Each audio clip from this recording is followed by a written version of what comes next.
Vamos a saludar al general Luis Altamirano. General, buenos días. Es un gusto poder conversar con usted.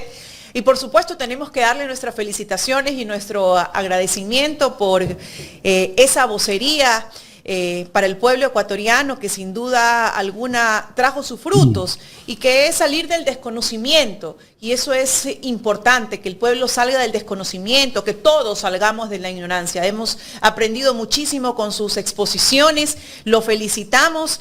Y bueno, pues la pregunta es ¿qué se viene ahora? Y le hago esta pregunta porque ahora sí el gobierno dice, bueno, si no tuvimos el mecanismo de llevar al país a una nueva constitución, tenemos instrumentos internacionales que nos permiten la cooperación internacional, instrumentos que siempre han existido, pero que no los han sabido manejar. ¿Cuál es su apreciación, general? Bueno, buenos días, Jaime. Buenos días. Me olvidó el nombre. Carlita. Carla, disculpe. Y buenos días a las personas que nos ven y nos escuchan. Bueno, estoy un poquito alterado porque me ha pasado una serie de situaciones, ¿no? Acabo de dar una entrevista en donde no entiendo por qué se bloquea mi computadora, he tenido que acceder a otro dispositivo que no es de mi propiedad para poder atender esta entrevista. O sea, me ha pasado una serie de hechos en estos 10 últimos días que me hacen dudar como persona de que soy objeto de algún tipo de restricción. Pero bueno, yo lo que tengo que mencionar, Jaime, Carla, es que el resultado de la consulta popular es prácticamente producto de un liderazgo colectivo, ¿no? Aquí no hay personaje alguno que pueda adueñarse de este resultado. O sea, no puede ser reivindicado por organización política y social, porque básicamente no existió una campaña estructurada por el no. Más bien, yo lo que percibí es que fue una gran iniciativa ciudadana de varias personas, de jóvenes, de personas vinculadas a sectores políticos, gremiales, o ciudadanos independientes completamente, que se autoconvocaron a pensar en los riesgos de esa consulta mal planteada, sumada a una gestión gubernamental totalmente deficiente, a un autoritarismo que nos estaba mostrando las primeras garras de lo que se iba a venir, y lógicamente a los casos de corrupción del Nuevo Ecuador. Entonces yo creo que esto hay que analizarlo desde varias ópticas. Yo creo que una de las primeras ópticas es la óptica política y comunicacional. ¿Por qué? Lo comunicacional es la cáscara, digamos, de una fruta, y lo político es lo que está dentro de esa cáscara. Entonces, en lo comunicacional, ¿qué es lo que se pudo ver? En lo comunicacional se vio primero una situación en donde no había claridad, había contradicciones, había algunas vocerías más visibles que entre ellas mismas no se ponían de acuerdo. Con el propio presidente, que fue el vocero de esta campaña, un presidente caracterizado por su bajo nivel de elocuencia, especialmente en algunos actos públicos, en varias entrevistas pactadas, ¿no? Se ve claramente que hay entrevistas que son pactadas entre el listado de preguntas y las respuestas que tiene que dar. Y ahí se vio esta desconexión básicamente en poder hacer ese marketing político. Digo, lo comunicacional es una cosa y otra cosa es lo político, porque la cáscara fue la campaña. Como le digo, con las contradicciones con sus voceros, con una incapacidad de explicar ni siquiera sus propuestas, porque ni ellos mismos lo entendían. Y básicamente yo diría que se buscó exacerbar el discurso del odio y de la polarización, conjugado con el verbo mentir, en varios aspectos. Entonces, esta cáscara que esconde la política real de lo que busca este gobierno, que hablaremos adelante, fue acompañada de una censura. Se censuró a la prensa, se censuró a voces antagónicas al gobierno, le digo por mi propia experiencia, la presión a ciertos medios de comunicación para no entrevistar a quienes les parecían incómodos. Me ha sucedido, me han explicado, me han dicho el por qué. Una compra de medios que no tienen ni el mínimo sentido de vergüenza, de ruborizarse de dónde viene el dinero, de pautaje a periodistas en investigaciones que han salido, ¿no? Y de esta sociedad que lo que buscan es dividir, divide y reinarás, dice este viejo adagio. Y en esta parte comunicacional, no solo en la campaña, sino después de los resultados, se ve claramente una falta de humildad que debe tener una persona en reconocer que fue una victoria de la ciudadanía, la falta de altivez en discursos prácticamente vacíos. Los primeros que salen a andar estos discursos son Niel Olsen, Valentina Centeno, Michelle Mancheno de la Asamblea Nacional, en donde prácticamente lo que nos dicen es: esto no va a parar el progreso del país, nos comprometemos a seguir trabajando y este es un proyecto político democrático. Bueno, proyecto político sí, pero democrático no. De eso estábamos muy claros, porque no podemos decir que hay democracia cuando se rompe el orden constituido de forma continua, donde las leyes prácticamente se han convertido en papel higiénico, como lo he dicho y con todo respeto, en donde perseguimos a la única institución que ha hecho un contrapeso desde lo legal, que es la Corte Constitucional, exhibiendo las imágenes de los jueces como que se trataran de delincuentes. Y cuando le preguntaron a esta señora vocera del gobierno, Carolina Jaramillo, sobre estas imágenes, dijo: vaya a la prensa de investigación, investigue. Pero claro, cuando sucedió un caso en el otro sentido, la Fiscalía se ha activado y la Policía Nacional con sus órganos investigativos ya están investigando quién puede estar por detrás. Pero de eso aquí nadie ha dado respuesta. Nadie. Terrible. O sea, el asunto es que en lo comunicacional antes y después ha sido nefasto. Y esto acompañado de varios medios de comunicación. Porque mire, para recibir los resultados, yo no me esperaba realmente estos resultados. Yo tenía la esperanza de que la primera y última pregunta haya un apoyo de la ciudadanía. Pensaba no esperaba que se ganen las 4 preguntas, no general. Esperaba, porque, mire, hice un Twitter en la mañana cuando inició las elecciones explicando que si gana el sí en la primera y en la última pregunta, es decir, digamos, si gana el no en las bases y no a una asamblea constituyente, eso de ahí no podía ser reivindicado por nadie, que era el resultado prácticamente de lo que le estoy diciendo, este momento, de este autoritarismo, de esta falta de sensibilidad, de un proyecto que no sabemos a dónde nos conduce, y que las otras no era tampoco si ganaba el sí en las preguntas que tenían que ver con los partidos políticos, tanto financiamiento como reducción del número de asambleístas. Bueno, no era simplemente tampoco de haberse dado, hubiese sido un respaldo al gobierno, sino un rechazo generalizado a la clase política, porque hemos tenido de todo en la asamblea. Mire, hemos tenido gente que vende joyas o que pasa comprando joyas en las sesiones, dibujantes resolvidos, hemos tenido influencers, personas que no pueden estructurar un discurso de 2 líneas. O sea, hemos tenido de todo, ¿no? Y de todos los colores.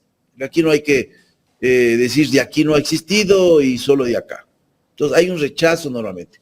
Pero más pudo, yo digo, el rechazo al gobierno por esta mala gestión, la que hizo que estas preguntas, que eran preguntas que de cajón podían haber ganado el sí, rechacen porque tenemos un gobierno que no gobierna. Se terminó la campaña, señor Noboa, se terminó. Y es hora que gobierne. Pasaron 2 años, bueno, inicia a gobernar. Porque este 21, si mal no estoy equivocado, 21 de mes, completa 2 años de gobierno. No me vengan que el gobierno acaba de iniciar. No, completan 2 años de gobierno. No me hablen de los 100 primeros días, de la improvisación, no tienen derecho a hablar de eso.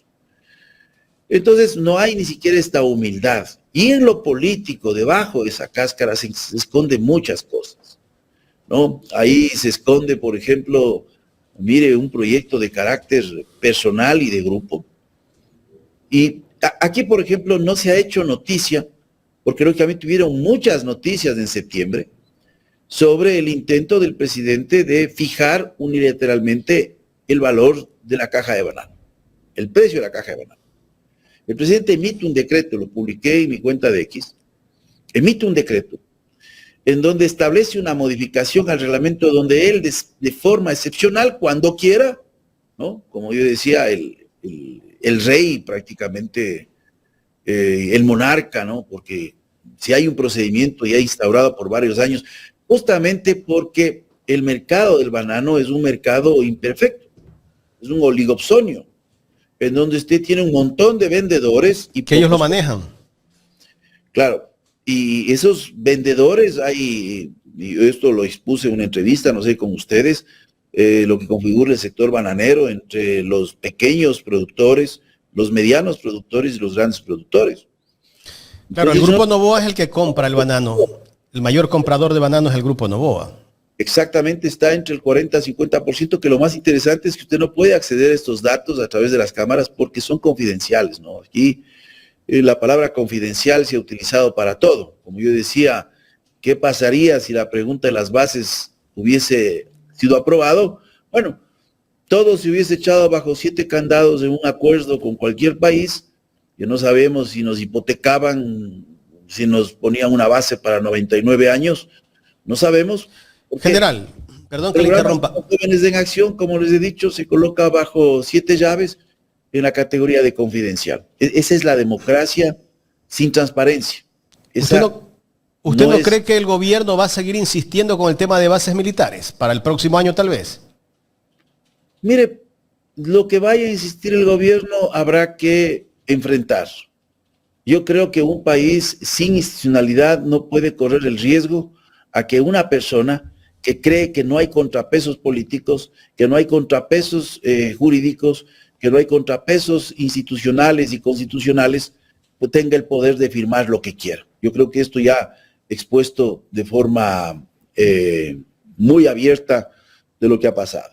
Entonces esa política es personal, porque los casos Quimsacocha, Palo Quemado, el caso Long, el caso Sáchel Ordeño, detrás de todos esos casos, de hasta ahora, ojo Jaime y Carla, hasta ahora intentos fallidos de buscar que grupos o empresas vinculadas a la familia Noboa capten estos proyectos petroleros de minería y de construcción, hayan sido detenidos, pero evidencian el alma. Por eso le digo, hay que ver el alma, no hay que quedarse con la cáscara, porque en la cáscara también hay cosas deplorables. Mire, o sea, hay torpeza, ¿no? La cárcel del encuentro, ¿no? Y de esa cárcel del encuentro, bueno, no pensaron que a alguien se le podía ocurrir elevar un dron y tomar una foto, y vemos que la cárcel, y bueno, salen con el cuento que está al 30%, que la próxima semana al 40%, y en 3 semanas está al 100%. Es un gobierno que miente descaradamente. Un gobierno con una crueldad, porque mire, yo no soy partidario del señor Jorge Glass, no lo he conocido jamás en persona. Pero sacar esas imágenes es deprimente, del señor Muentes, es cruel. ¿Qué tiene que ver, no? O sea, mire cómo en vez de generar un proyecto tricolor de unidad, se sigue profundizando el odio. Odio y odio. Entonces, claro, como le digo, el adagio divide y vencerás, o divide y reinarás, es prácticamente lo único que veo del proyecto político, más allá de estos intereses de carácter personal. Ahora, ese odio de la sociedad, que es un odio que excluye, lo que ha hecho es ocultar este voto, que yo diría que es un voto vergonzante, porque dice, ¿por qué vas a votar? Sí, voy a votar sí, pero en el fondo dice, voy a votar no. Porque si va a votar sí en estos rebaños digitales, y digo estos grupos de WhatsApp, que gracias a Dios no participo casi ninguno, si alguien pone su criterio y como hay estos pensamientos colectivos predeterminados en donde nadie dice, pero si alguien dice lo contrario, le caen encima o lo terminan bloqueando y expulsando, entonces la gente se queda callada y solo ve. Porque nadie puede ser ciego al despilfarro de recursos públicos. 750 millones de dólares comprometidos y ofrecidos en esta campaña, en palabras del propio presidente de la República. Más de los 600 millones de la campaña anterior. ¿De qué estamos hablando? 1.350 millones. Casos Progen y ATM, donde ahora hay una investigación del periodista Álvaro Martín, que señala todas las irregularidades de los procesos de alquiler. Mira a dónde llegamos. De alquiler de motores, porque fueron incapaces de generar una mayor capacidad de energía eléctrica en el país, de producción de energía eléctrica. Porque claro, tenemos un presidente que no conoce el Estado y las palabras están ahí, gracias a Dios, no solo es en la prensa, sino son en medios en donde él habló durante el debate que el problema no era de producción o generación, sino que el problema era de transmisión. Ya está. Por eso es que no nos muestran plan, porque la estrategia de ellos es lo que se conoce como caminar al horizonte. Entonces, la inseguridad, estamos haciendo esto, muestro hecho operativo. Mire que en los horarios de mayor audiencia, se hacen estas cadenas nacionales, en donde se presentan los resultados operativos. Y la crónica roja se interrumpe a las 7 de la mañana, ¿no?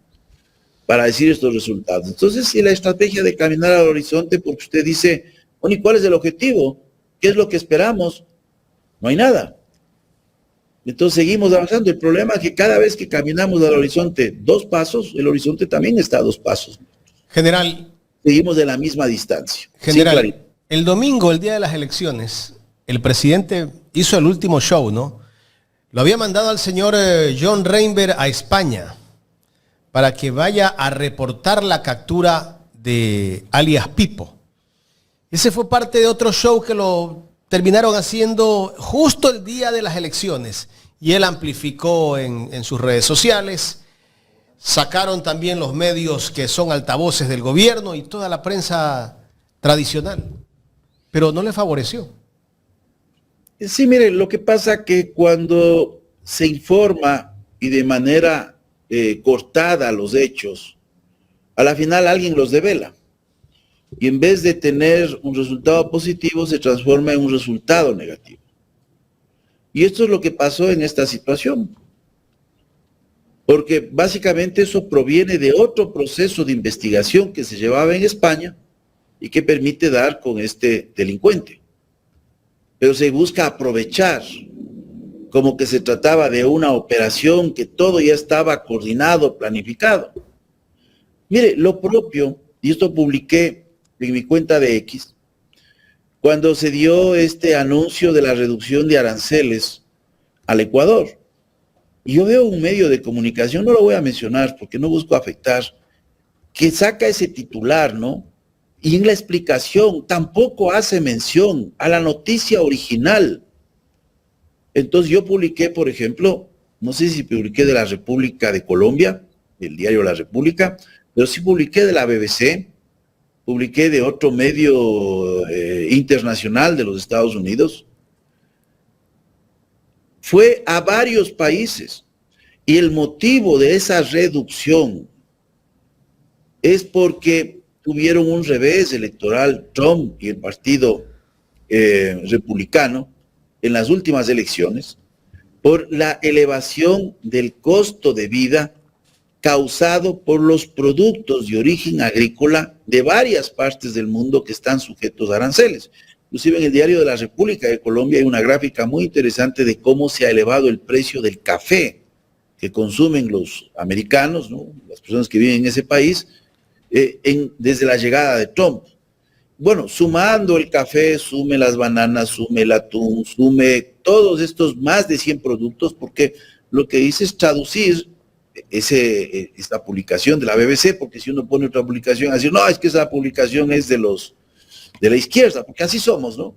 Pero había medios, ¿no? The Washington Post, por ejemplo, que publicó esto, y saqué esta publicación y les dije, no se trata del Ecuador, se trata de un problema de política interna en los Estados Unidos, de un revés político, y que una de las formas que está buscando el presidente Trump de revertir ese revés es justamente eliminar los aranceles de productos agrícolas y pecuarios, ¿no?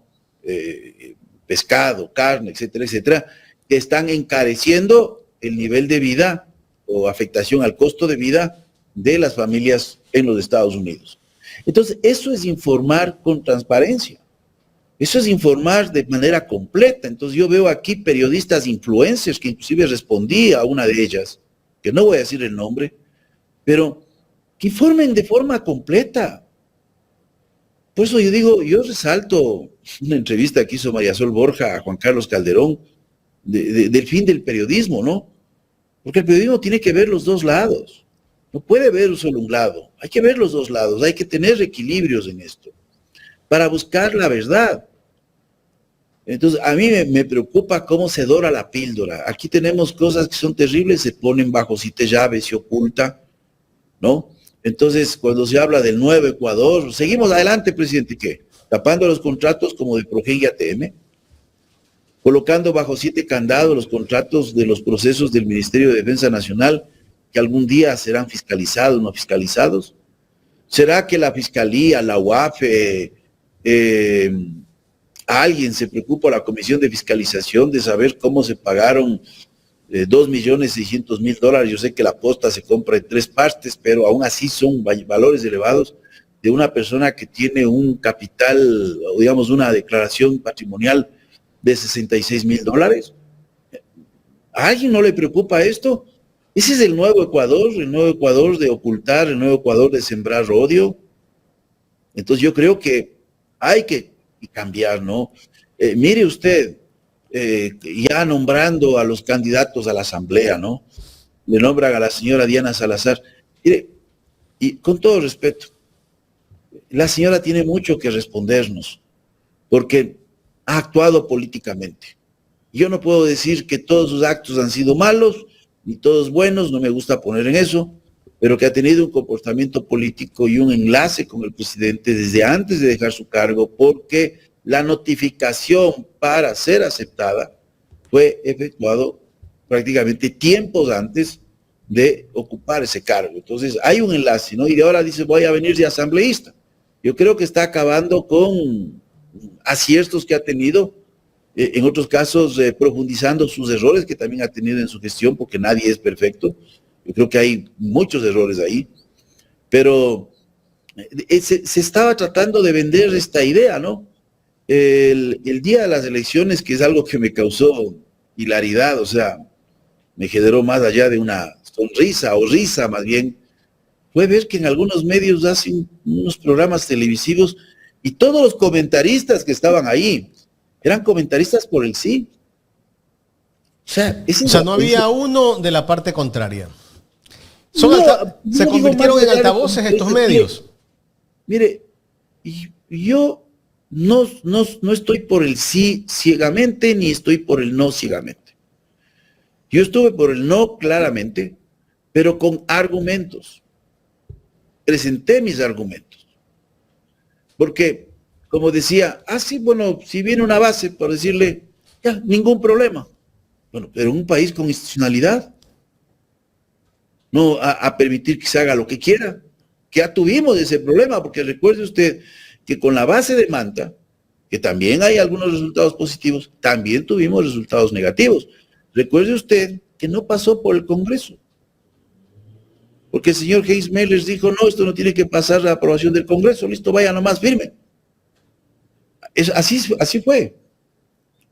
Ahora peor, un gobierno autoritario, sin límite, que acusa a la Corte Constitucional de cualquier cosa, que compra conciencias en la Asamblea Nacional, cualquier cosa podía ser firmada. Y creo que los mecanismos de cooperación existentes permiten profundizarlos y atender a esas necesidades. Entonces, poner el miedo de que si no se firma esto es el acabose del Estado, bueno, es que ya no hay Estado. Eso ya sería, ¿no? Entonces me parece totalmente equivocado. Pero hacer un panel de personas, yo digo, equilibradas en términos técnicos, ¿no? Es un panel por el sí. Entonces ver cómo se transfiguran esos rostros me pareció casi una comedia, ¿no? En donde había que irle cambiando el discurso, general, dando a los resultados. Sí, es penoso.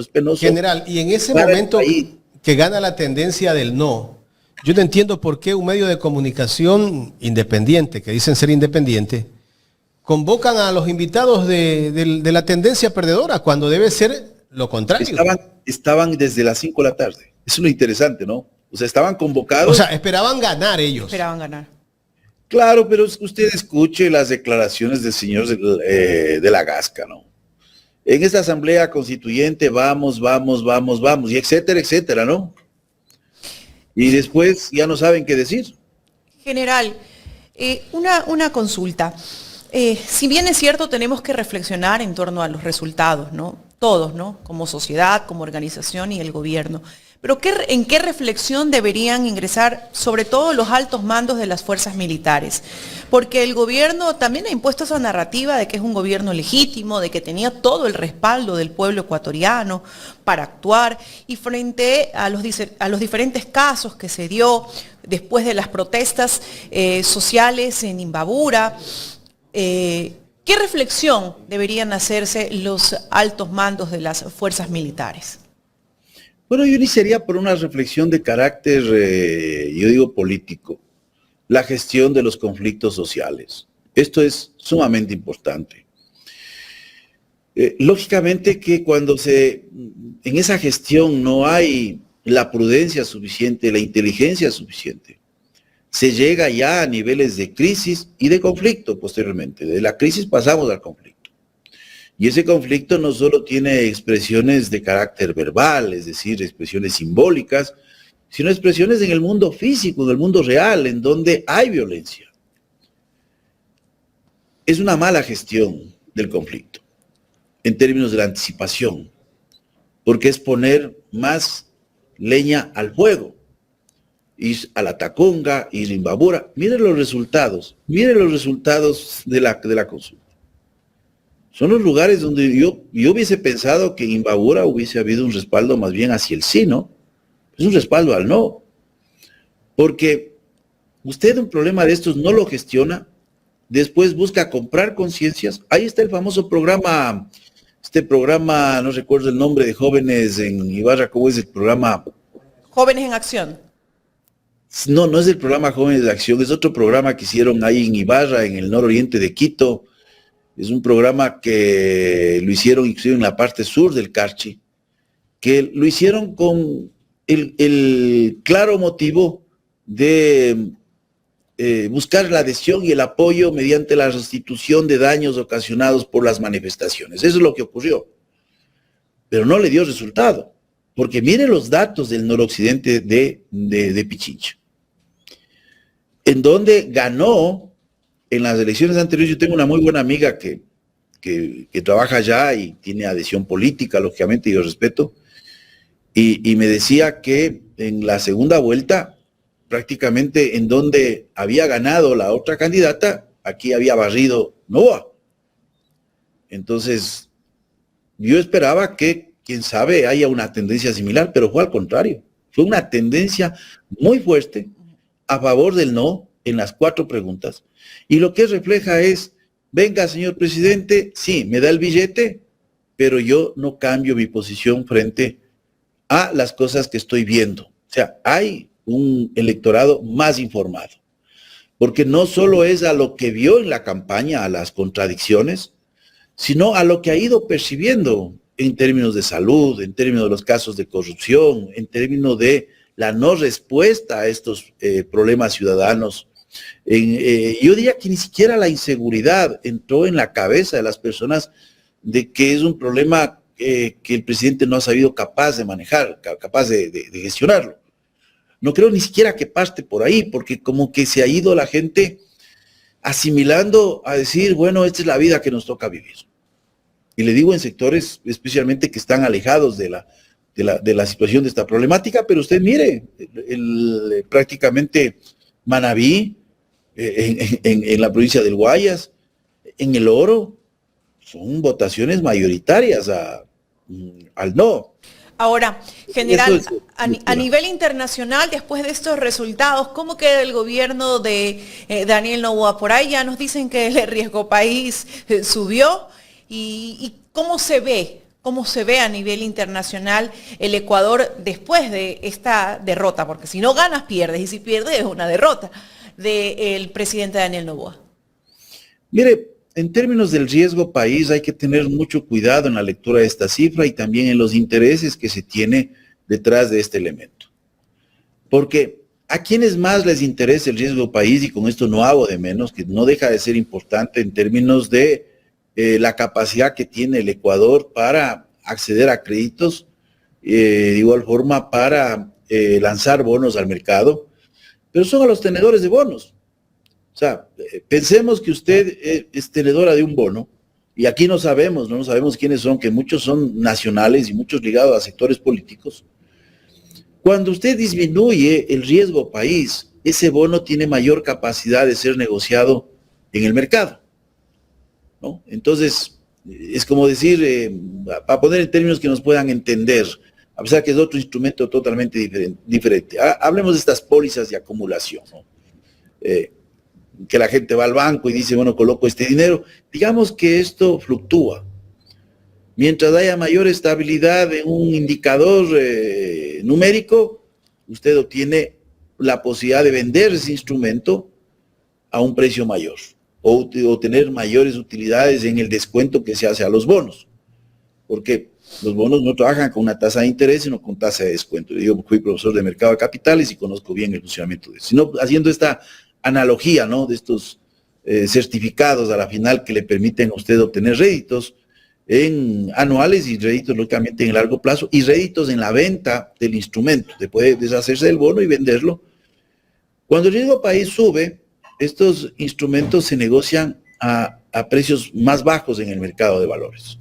Entonces hay estos intereses que se manejan ahí. Un país tiene que balancear esto, pero aquí, a costa de provocar profundas retrocesos sociales, se ha bajado el riesgo país. Entonces, por eso usted no tiene medicinas en los hospitales. Por eso usted no tiene capacidad de atender las cirugías en el sistema de salud. Por eso usted tiene personas que no pueden acceder a la diálisis. Por eso usted no tiene servicio de alimentación, no tiene, como le digo, insumos médicos. Por eso es que no hay inversión en el sector educativo. Yo le digo, me duele cuando se miente tan fuerte, y la ministra de Educación, y publiqué unos twitters hace poco, publiqué unos X, ¿no? Unos X también publiqué hace poco del nivel de gestión del presupuesto, porque aquí en el país se inauguran comunicados. Y yo hacía una analogía recién en un programa y decía, es más o menos como que yo vengo a la casa con el folleto de la casa y les digo a la familia, miren, esta es la casa que voy a comprar. Y cortamos la cinta. Pues, pero primero hay que comprar la casa, ¿no? Va a ser el guasipichay. O sea, hacemos la fiesta con el folleto. Entonces aquí es el folleto de la casa que voy a comprar, ¿no? Hacemos la pachanga y no he comprado la casa. Y eso lo han hecho cuando anuncian, por ejemplo, las residencias universitarias. Y publiqué de las 32 universidades el presupuesto, les publiqué completo. Está en mi cuenta de X. Y que vea usted el nivel de ejecución. Hay niveles de ejecución del 0%. El promedio de la ejecución no es un promedio que llega al 30% en los gastos de inversión. Ese es un desastre completo. Y usted inaugura folletos. Usted corta la cinta de folletos. Es no tener cara, es no tener vergüenza. No tienen la capacidad ni de sonrojarse. Una ministra que está involucrada en toda esta parafernalia de ATM, Progen, en donde tocaban bombos y platillos, en donde se toma la foto del ministro Luque. Todo esto. Y no tienen vergüenza, y al final compran motores viejos, que ni siquiera técnicamente se pueden conectar a nuestro sistema nacional de interconexión. Y nadie es responsable políticamente, ¿no? Nadie es responsable. Entonces, esas cosas duelen porque hay una insensibilidad con los problemas reales que tiene el país. Y terminando a la final, oiga, haciendo leyes absurdas, pues el Nuevo Ecuador, leyes inconstitucionales, con indultos anticipados, que eso es terrible para las Fuerzas Armadas. Pero, general, no vemos que nada vaya a cambiar, porque a pesar de que ya vimos que muchos ministros presentaron sus renuncias, estamos viendo que los reemplazos son los mismos de siempre, incluso algunos de gobiernos anteriores, como el de el señor Vega, que fue ministro del expresidente Guillermo Lasso. Entonces siguen en su mismo círculo, es el mismo monopolio, es la misma gente que desconoce la cosa pública, que desconoce el sentir social. es la misma forma de manejarse. Entonces, si vemos esos perfiles y analizamos esos perfiles, vemos que no va a haber un cambio estructural dentro de la política ecuatoriana, al menos dentro del manejo de estas carteras de Estado tan importantes como las que usted menciona. Mire, primero, el primer acto, yo digo, de corrupción es no estar preparado para el ejercicio de un cargo. Y aquí vemos varias personas. Y no lo voy a decir que mañana me vayan a demandar. Eso significa tener estudios y tener la experiencia. Entonces yo creo que ningún empresario, ¿no? y aún el presidente, ¿no?, va a colocar a una persona experta en sistemas informáticos a que le maneje la cartera de los problemas legales de su empresa. Pero tenemos a un instructor de artes marciales, pues, en el Ministerio sí, en varios ministerios tenemos personas que no tienen experiencia en esa área. En la Asamblea, de igual forma, mire quién preside comisiones, ¿no?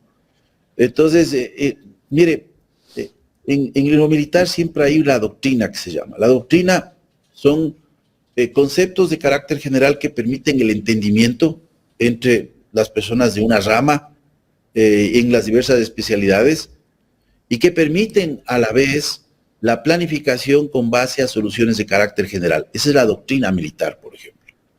Es decir, si yo digo ataque frontal, tiene un significado. Si yo digo envolvimiento, tiene un significado. Las personas que me están escuchando dicen, ¿qué será eso?, ¿no? Si alguien dice línea de resistencia, no sé, ¿qué será eso? Posición retardatriz, ¿qué es eso? Estudiamos eso para que en ese vocabulario entendamos qué es un punto de contacto, un punto de coordinación, ¿no?, el faciamiento de operaciones, para poder nosotros entendernos y comprendernos. Y a la vez tenemos soluciones de carácter general. Dice, aquí estas son las operaciones ofensivas, defensivas, operaciones retrógradas, etcétera, etcétera. Estoy hablando de forma general. Eso es lo que normalmente uno hace. Imagínese usted, me tengo que ir a la Comisión de Seguridad de la Asamblea y yo utilice términos como el realismo, la visión constructivista, la seguridad, hable sobre seguridad colectiva, cooperativa, sobre tratados de asistencia, de personas que no han estudiado nada de eso, de personas que no entienden lo que significa la disuasión desde la disuasión nuclear hasta la disuasión en términos tácticos, porque no han estudiado eso, no tienen estudios de relaciones internacionales, no tienen estudios en el área de seguridad. Entonces, cuando uno estudia, por ejemplo, el área de seguridad, estudia la situación de la paz, no la paz positiva, la paz negativa. Entonces, el rato que estoy hablando es como me toca tener un diccionario para decirle, mire, esto es lo que estoy hablando. Si yo hablo de autores, Galtung, hablo sobre los niveles de conflicto, hablo del señor Clausewitz, o hablo de autores más modernos, etcétera, etcétera. ¿Cómo voy a hablar si son personas que no han transitado el camino del conocimiento de eso? O por lo menos otros caminos paralelos, similares. Entonces, se pone en riesgo, porque usted tiene personas que están en fases de aprendizaje inclusive en el lenguaje, peor en los conceptos, que son mucho más complejos, y peor en la conceptualización de una política de seguridad, de la cual no entienden cuáles son sus componentes. Yo he mencionado aquí a cierta persona que una vez me tocó debatir y pasaba con el teléfono, sus 3 asesores ahí en el set, enviando mensajes, porque, claro, había que traducir lo que yo le decía. Entonces, no se puede hacer país así. Es muy irresponsable. No sé cuáles serán los cambios que se están dando, pero ojalá haya una reacción y sobre todo que el gobierno ya se siente a gobernar. Son 2 años sin gobernar. Entonces, bueno, le queda al presidente 3 años y medio. Que se sienta a gobernar por el bien del país, porque cada vez la situación del país está en un mayor deterioro en todas las áreas. Así como tiene que hacer, le decía yo que tenía que hacer un análisis las fuerzas del orden de este país, también tiene que hacer un análisis entidades importantes de este país, como la Contraloría General del Estado, el Consejo de Participación Ciudadana y Control Social, la Fiscalía General del Estado, el Consejo Nacional Electoral, todas estas entidades general que le han dejado debiendo mucho al pueblo ecuatoriano. Todas estas entidades que con sus cabezas han sido servil a los gobiernos de turno. Entonces también tendrían que estas entidades y sus cabezas entrar en un proceso de reflexión porque está claro que hay un descontento de la ciudadanía. Claro, hay que hacer un proceso de reforma del Estado, eso es importante, pero no lo que se pretendía hacer, porque a la final lo que se pretendía hacer era algo que no se conocía, pero más o menos se intuía, porque fueron tan torpes, ¿no?, en los mensajes que decían claramente muchas de las cosas que se buscaba, y mucho de ellos conllevaba regresión de derechos. Se utilizó discursos vacíos que buscaron las emociones, el rechazo, a mantener la situación actual y decir, bueno, queremos cambiar, y una forma de cambiar es porque esta constitución permite que un delincuente llegue a las puertas de un hospital y sea atendido primero antes que una madre embarazada que se le ha roto la fuente de agua. O sea, un absurdo de personas que no tienen el mínimo conocimiento de qué es el triaje, cuáles son los procedimientos para ingreso a una sala de emergencia. Entonces, utilizando estas figuras, ¿no? Mis hijos nacieron en Galápagos, ¿qué intención tengo yo de hacer daño a Galápagos, en colocar una base? Y yo le respondí, pues, al presidente, que también él nació en Estados Unidos, y me pongo en el mismo plano de responder tontería y media, porque eso es un debate tan serio que es la seguridad nacional. Diría, bueno, si él nació en Estados Unidos, ¿qué interés tiene de afectar los intereses de los Estados Unidos? O sea, vea a dónde nos lleva el debate y las personas que estuvieron al frente en este debate. Realmente, yo he visto algunos debates, vi la participación de Lolo Miño, vi la participación de, me olvidé el nombre porque estoy también en la Universidad Andina, en un conversatorio, una asambleísta también que estaba de la Revolución Ciudadana, Yairén Noriega. Yairén Noriega, me pareció una persona muy preparada.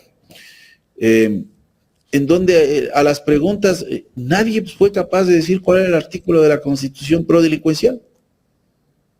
Entonces, y yo no soy adherente a nada. Mauro Andino también hizo una excelente exposición en los debates, sí, ¿no? También. Yo no conversaba con Mauro, nos hemos encontrado ahí en un programa, hemos hablado, me parece que una persona que tiene un buen nivel de formación y experiencia y tiene un camino recorrido. Verónica Silva, que le vi en esta lucha, ¿no? Mónica Luzárraga. Mónica Luzárraga, sí. Por supuesto, viste en este programa, vi en el programa que estuvo con este señor Ricaurte, en el programa Revelaciones, en donde básicamente Mónica Luzárraga le da una lección de civismo, una lección de democracia, una lección de nacionalismo. Es decir, las personas, yo no me considero una de las personas que haya apostado, eso debo ser, no soy muy claro, yo creo que no es la ciudadanía en general. Considero que hubieron estas personas que mencionó, que tuvieron actuaciones destacadas. Recuerdo también un debate de alguien que ejerció, no recuerdo los nombres, el Consejo fue parte del Consejo de la Judicatura con Inés Alarcón en un programa en Ecuavisa, en donde claramente en ese debate la señora Inés Alarcón no sabía qué responder. Era la misma muletilla, era sobre la creación, los partidos políticos y todo. Me pareció muy interesante lo que mencionó la otra persona. Dije, bueno, esto va a ser difícil porque la gente tiene un odio al político. Por varios Solanda motivos. Goye.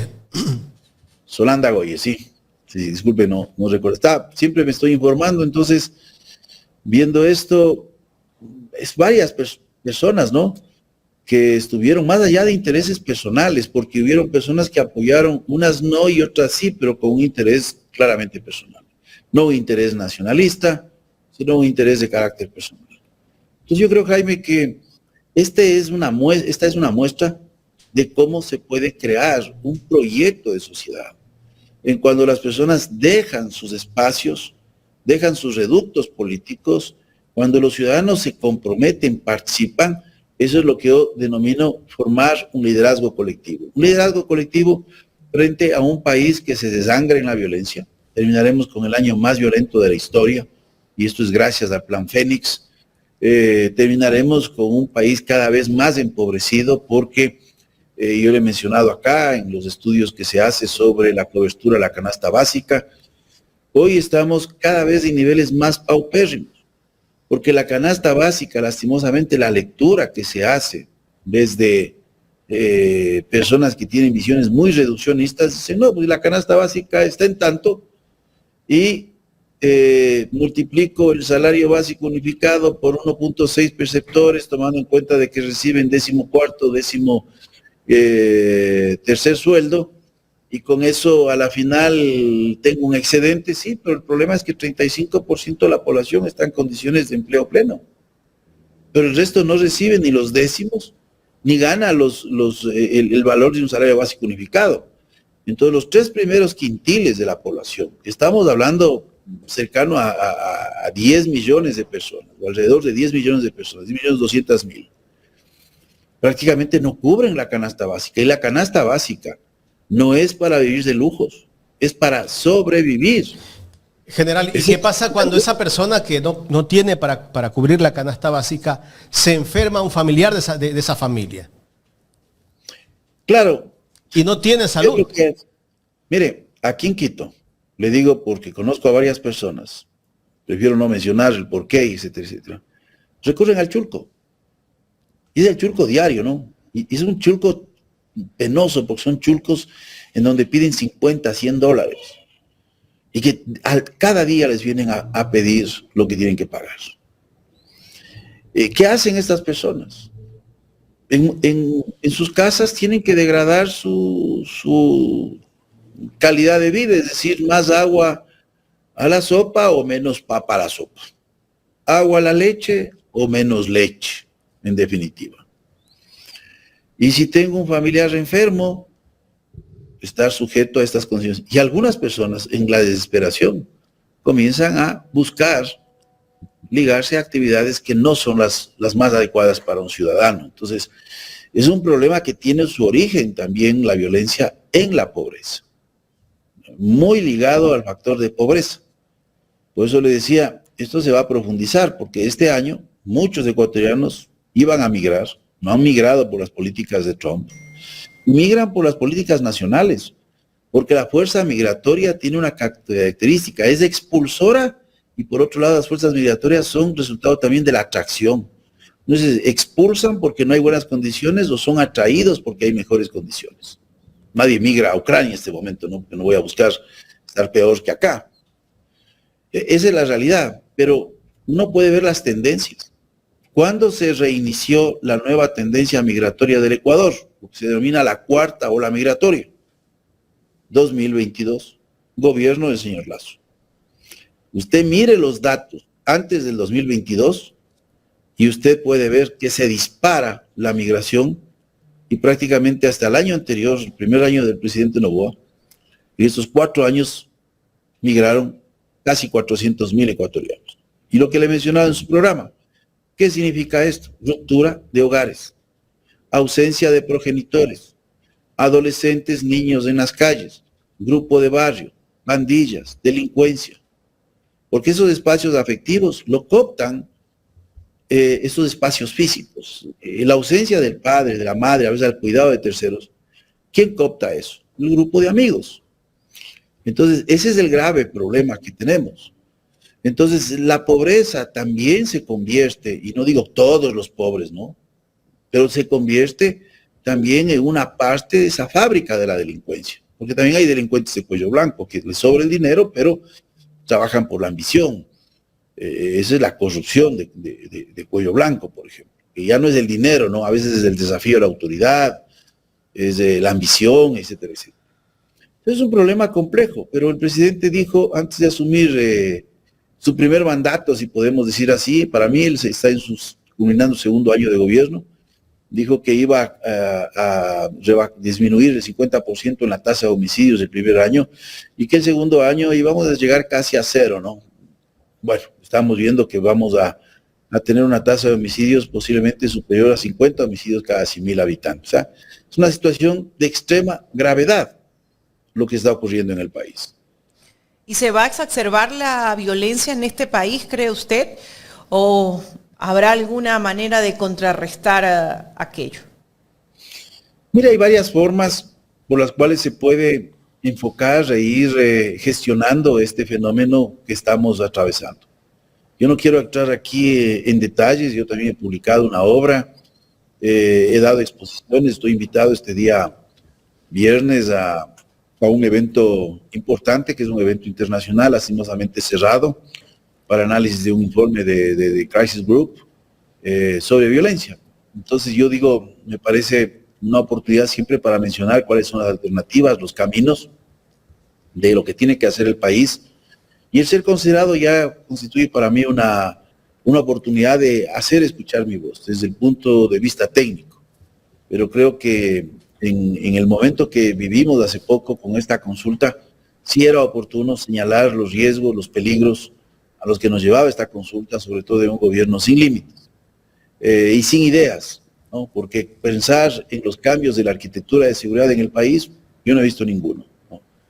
No hay ninguno, a lo menos de los que he venido proponiendo hace más de 3 años. Entonces, claro, queremos cambiar las cosas simplemente por voluntad. Ese es uno de los grandes errores que hay en el país.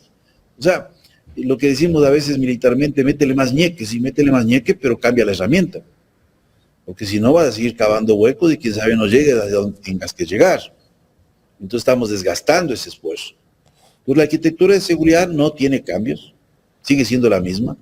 Y aquí básicamente la seguridad se ha construido desde la mesa de comunicación, porque yo hasta ahora le digo, no sé qué significa Plan Fénix, no sé qué significa bloque de seguridad, no sé. General, desde su punto de vista, ¿cómo se debe de combatir la inseguridad en el país? ¿Qué hay que hacer? Mire, de forma general, un primer elemento es cambiar esta arquitectura de seguridad que tiene que obedecer a un proceso. Un elemento central ahí es el proceso de investigación. ¿Por qué la investigación? Alguien dice, pero no vamos a la prevención. Sí, hablemos de la investigación primero. Cuando usted no tiene un eje investigativo que resuelva los casos, que determine responsabilidades, que apoye a los órganos que tienen que empujar estos procesos como la Fiscalía y lógicamente que se llegue a esta determinación de responsabilidades a través de los jueces. Usted alienta a que el crimen crezca. Entonces la tasa de resolución de homicidios es bajísima. No tengo el dato ahora, pero es menos de 10 de cada 100. Si no es mucho menos. Mucho menos. Entonces, ¿qué tipo de respuesta del Estado le da al ciudadano cuando otro ciudadano quita la vida a esa persona?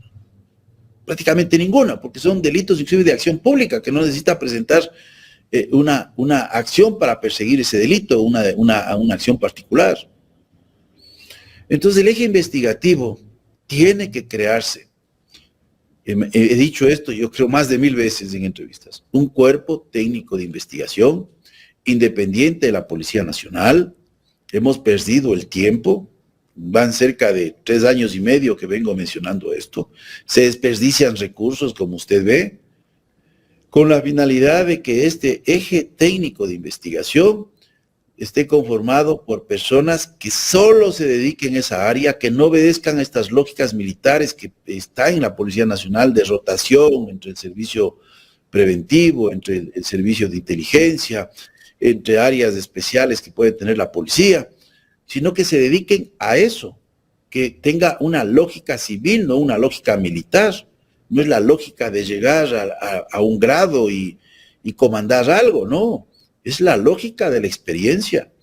Y para ponerles en términos simples, es como cuando ustedes ven una serie, especialmente europeas, ¿no? También americanas, de cómo funcionan los cuerpos de investigación en las policías europeas. Personas que están 20, 25 años en las calles, que están investigando, son investigadores de experiencia, no es del jefe del jefe. Cuando usted tiene una policía militarizada, usted quiere ser jefe de algo porque eso le da en el proceso de formación. Y es el problema cuando la policía ingresa a 850 especialistas, mire, en el gobierno de Lazo, sin ningún tipo de racionalidad, sin pensar en el Estado, porque esas personas que impulsaron esos cambios jamás lo harían con su empresa. Jamás lo harían con su empresa. Entonces, cuando usted mete un médico legista, lo gradúa con el grado de teniente, ese médico legista, hay un momento que llega a capitán y dice, bueno, ya soy capitán, y ahora, ¿cuál es la diferencia entre capitán y teniente? No, dice, y yo te contraté como médico legista, sí, pero ya soy capitán. Entonces ya tengo que ser jefe, aunque sea de alguien más, ¿no? Y si ya llego a mayor, dice, bueno, pues deme en el pelotón de muertos. yo ya tengo que supervisar. Yo contraté a esa persona para que haga autopsias, se especialice en investigación criminal, pero no para ser jefe de algo. Ese es el problema de las lógicas militares en las especialidades. Usted coloca, por ejemplo, personas en el sistema de comunicación social, esto de relaciones públicas, entonces está un cabo y mañana está el sargento y dice, pues que no puedo ser lo mismo, pues ya soy sargento, tengo que ser jefe de algo. Esas lógicas no se aplican en policías europeas ni en la policía de los Estados Unidos, porque no hay el grado de por medio. Y en policías que son muy militarizadas, por ejemplo en Brasil, se recurre a la contratación de servidores públicos. Eso ocurre en el ejército de Brasil también, o sea, ¿por qué? Son en Estados Unidos, yo estuve en Estados Unidos año y medio en una base, se recurre a funcionarios civiles porque el problema es que si yo doy esta formación, un grado militar, un grado policial en estructuras muy militarizadas, esa persona sigue ascendiendo y de repente ese conocimiento se pierde. Entonces, ahí viene un cambio, por ejemplo, en esta lógica de la arquitectura de seguridad. El otro aspecto, un sistema para poder realizar los controles internos, pero no desde la propia entidad, sino tener un sistema exterior para funcionarios públicos uniformados y no uniformados. Se constituye un elemento disuasivo a los sistemas de control interno, a las inspectorías en las Fuerzas Armadas, a los asuntos internos en la Policía Nacional, a los sistemas de contrainteligencia, de igual forma, porque le dice, yo voy a hacer de forma preventiva y por orientación ciertos tipos de controles internos, controlar a los controladores, que es el gran dilema de la democracia. Entonces, mire esos cambios tienen resistencias institucionales. Pero eso es cuando hay direccionamiento político, hay voluntad, hay compromiso, hay inteligencia, hay conocimiento, hay experiencia, hay decisión. Esas cosas no existen. General. O sea, el problema es pensar en la cantidad. Usted mete más gente a estas instituciones, pero no hace cambios cualitativos. En las Fuerzas Armadas, igual forma. Disculpe que le quiera solo esta idea. El personal temporario. Miren lo que están haciendo. Cogen reservistas. Y esto de los reservistas sin formación, sin nada, a la final se traduce en una especie de vota por mí. Pero ¿por qué no se crea un sistema de temporarios como existe en el ejército del Brasil? O estos sistemas que existen en Chile, que existen en España. No se hace eso. Queremos vivir con los paradigmas de la década de los 60, de los 70, capacidad de innovar. Porque también usted puede poner en el Ministerio de Defensa un general, pero sin capacidad de innovar, atado a los viejos paradigmas. Que recuerdo que busqué impulsar el proceso de transformación, pero hubo una reticencia política, una reticencia institucional desde el Comando Conjunto de evitar estos cambios. Y estos cambios hoy se están hablando. Y personas que se opusieron se salen dando conferencias. Es hora entonces, bueno, ya no volvamos al pasado, pero qué bueno que ahora estén dando las conferencias de aquellos que se opusieron para generar los cambios que el país necesita. Ahí podemos hablar muchas cosas que tienen muchos aspectos de carácter técnico, pero son esenciales cambiar. O sea, hay muchas cosas que se pueden hacer y en la propia concepción de no un empleo masivo de militares como policía, es decir, en misiones tipo policía, sin inteligencia, o sea, mandar a patrullar calles. ¿Cuál es el resultado de esto cuando no hay control político, no hay normas claras, se exigen resultados? Los grandes peligros que atravesó Colombia, o situaciones tan lamentables como la de los 4, las Malvinas, que es una investigación de más de 43 casos que se han dado de denuncias de desaparición forzada, que yo lo he dicho, no podemos generalizar, pero tampoco ya es un caso aislado. No podemos disminuir el gran esfuerzo que ha hecho Fuerzas Armadas y la Policía Nacional, pero hay problemas internos. Y estos problemas internos tienen que ser abordados desde la política de seguridad. Desconocer esto, colocar bajo llave, por ejemplo, hay 2 procesos, digamos, todos los procesos este rato no avanzan porque la Fiscalía pide información y les dicen que son de seguridad nacional. Hay un caso en el Tierra de Nadie, en los últimos párrafos, usted ve un video que disparan a un ciudadano y no les dan la información, les dicen que es de seguridad nacional. ¿Qué efecto puede tener seguridad nacional? O sea, las Fuerzas Armadas tienen que darse cuenta que el día de mañana vendrá algún momento un gobierno, y no hablo de tendencias, sino de necesidad de transparencia, que armará una comisión de la verdad. Es que ahora estamos los delincuentes persiguiendo. No. Tiene que haber responsabilidad del Estado en sus actuaciones.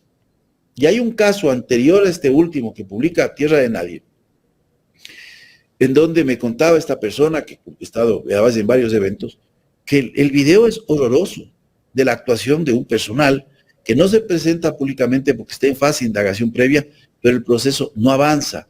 ¿Y no avanza por qué? Porque dicen que es información que compromete a la seguridad nacional. No creo. No estamos hablando aquí que hay un ejército del otro lado, que todas estas naciones se sientan en la mesa, ¿no? Transparencia. Entonces es la falta de la anticipación a los procesos de degradación de conducta. Porque yo les contaba a ustedes aquí en un programa, cuando estuve ante el ejército y vi un primer video de ciudadanos golpeando, digamos, militares golpeando a un ciudadano por no cumplir el toque de queda, dispuse que se le ejecute un proceso disciplinario y, de ser el caso, se pase eso a las autoridades competentes, porque eso no es profesional. Y les decía a mis generales, no es profesional.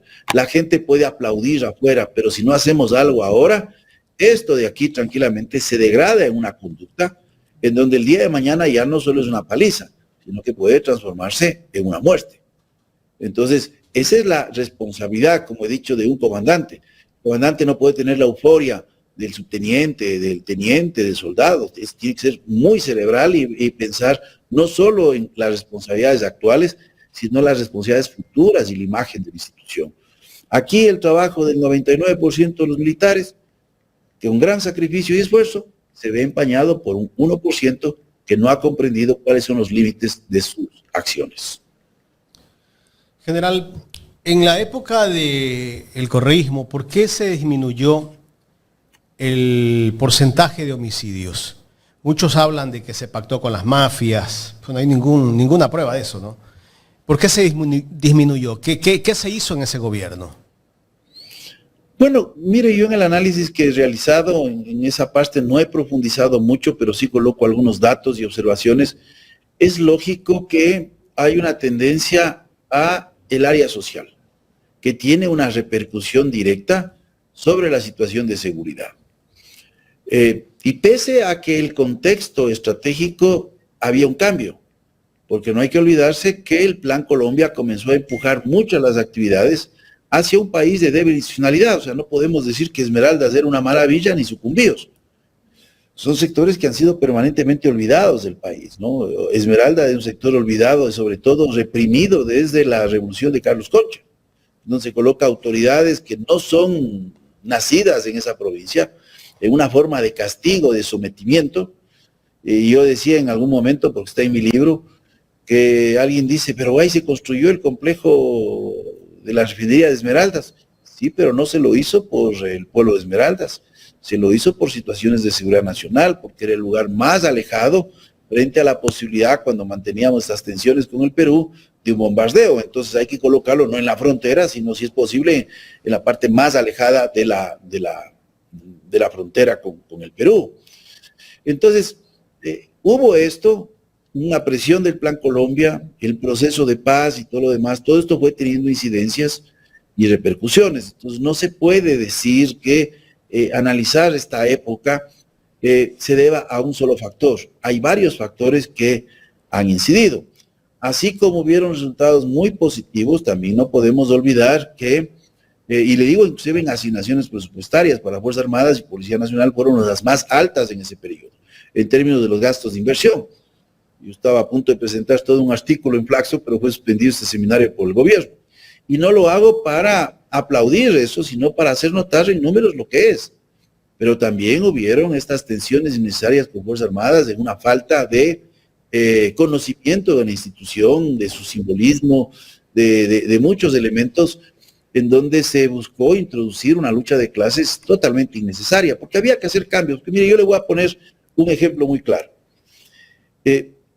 La necesidad, por ejemplo, de establecer servicios más equivalentes entre la oficialidad y la tropa, es un proceso que tiene que darse.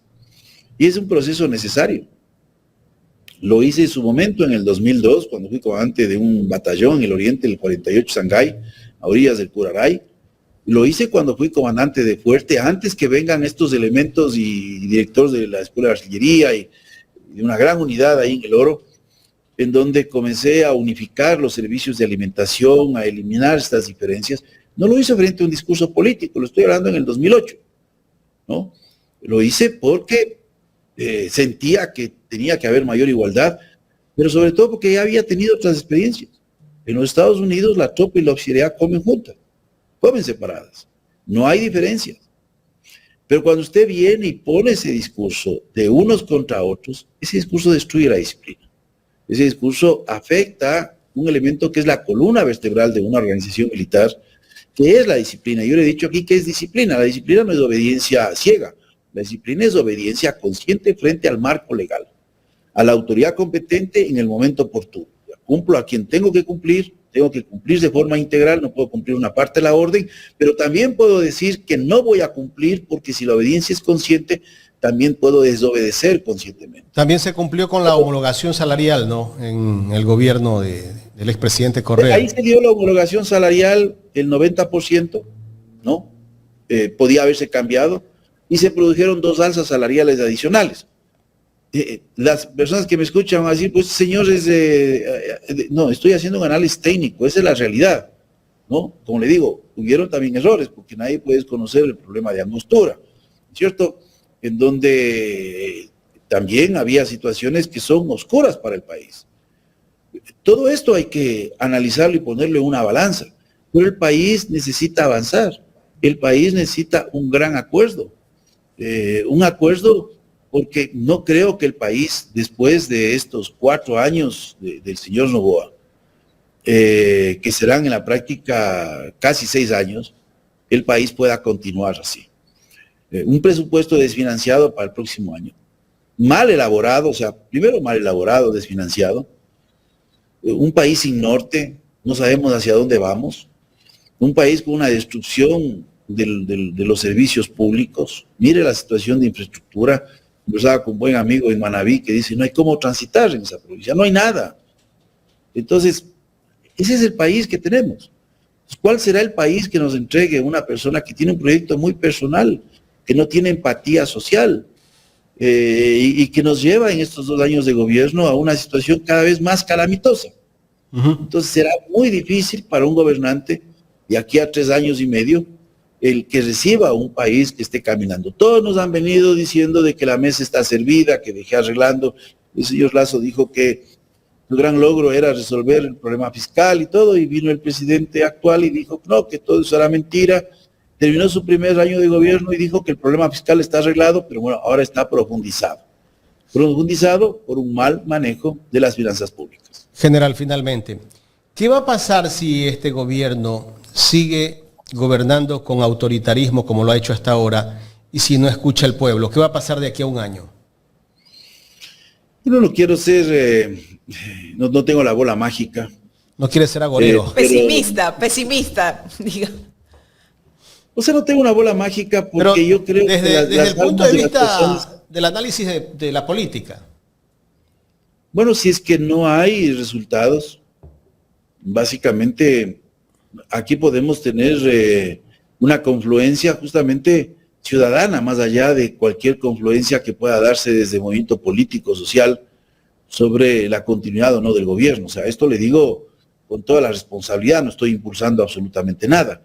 Pero si las situaciones se siguen deteriorando, que espero que no, por el bien de las personas, por la vida de esas personas, por la vida de esas familias, por la condición con la que tienen que sobrevivir, diría yo, a esta situación, espero que haya un mínimo de racionalidad en el gobierno y pueda reorientarse completamente hacia lo social, ¿no?